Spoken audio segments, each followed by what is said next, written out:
ఉత్సవాలు చేయడమే కాదు స్వామివారి ప్రసాదం కూడా లక్షలాది మంది భక్తులకు అందించాలి అని ఆలోచన. ఎన్ని డేస్ కష్టపడాల్సి వచ్చింది? అనకాపల్లి ఆర్టిస్టే చేశారు అంటున్నారు. ఎన్ని డేస్ నుంచి ఇక్కడ స్వామివారి విగ్రహం ఏర్పాటు? సుమారు 2 నెలల దగ్గర నుంచి కష్టపడుతూనే ఉన్నారు. 2 నెలల దగ్గర నుంచి కష్టపడుతున్నారు.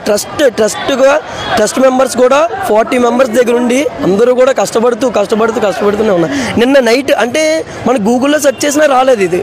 అంటే శాంపుల్ చూద్దాం పోనీ ఏంటి అని అయినా సరే రాలేదు. ఈ రోజు నుంచి వస్తుందేమో ఇంకా, అంతే మనం అంత ప్రత్యేకత తీసుకొస్తాం. ఈ రోజు నుంచి వస్తుంది ఇంకా బెల్లం వినాయకుడు అంటే మన వినాయకుడు వచ్చేలాగా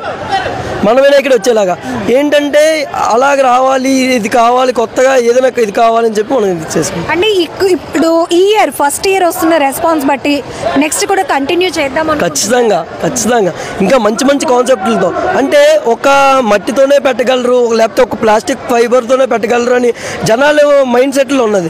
లేదు బెల్లంతో కూడా పెట్టగలరా, ఓకే మనం తినే ఐటెంలో ప్రతి దాంట్లో కూడా దేవుడిని పూజించొచ్చా అని మన ఆ ఆలోచన తీసుకొచ్చామండి. దానికి తోడు మీకు మన వైజాగ్ లో బెల్లం వినాయకుడు చాలా ఫేమస్. సాగర తీరానికి ఆనుకొని ఉన్నటువంటి ఆలయం, ఆ కాన్సెప్ట్ ఇక్కడ కవర్ అయింది. అతిపెద్ద వినాయకుడిని ఏర్పాటు చేసిన కాన్సెప్ట్ కూడా కవర్ అయింది.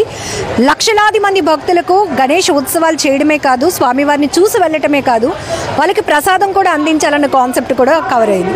సేమ్ అనిపిస్తుంది, ఉదయం నుంచి ఇంతమంది భక్తులు వస్తున్నారు, మీకు కూడా ఏదో చెప్పుంటారు మిమ్మల్ని ఎంకరేజ్ చేయడానికి. అంటే దగ్గర నారా లోకేష్ గారు ఓపెన్ చేశారండి నమూనా. నారా లోకేష్ గారే షాక్ అయిపోయారు, అమ్మో బెల్లంతో చేస్తున్నారా, వీలైతే నేను అటెండ్ అయ్యేలాగే చూసుకుంటాను ఈ ప్రోగ్రామ్ ఖచ్చితంగా అని ఎంపీ రామ్మోహన్ నాయుడు గారు నిన్న కలవడం జరిగింది.